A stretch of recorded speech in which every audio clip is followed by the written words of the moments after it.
साथ सातो जना तोहरा प्यार के कसम सनम निभाए साथ सातो जना।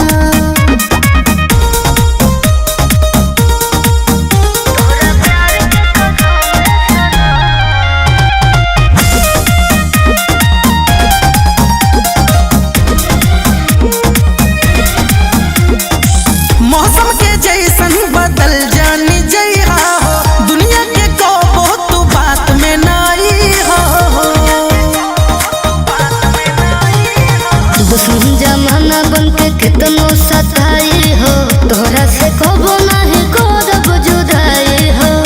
ई दीवाना के दिल को न दीहा जख्म,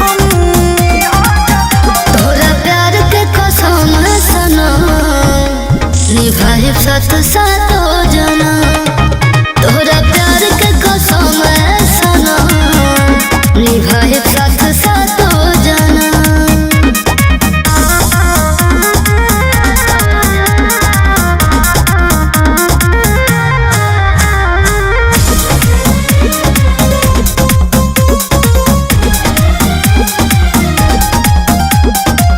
वादा हमार भाई दिल नहीं टूटी हो, आंसू के साथ हाथ मुआले पछूटी हो।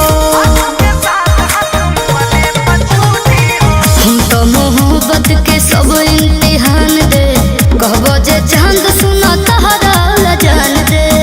साथ रह के सहे के खुशी हो या गम, तोहरा प्यार के कसम सनम निभाए साथ सातो जना तोहरा प्यार के कसम सनम निभाए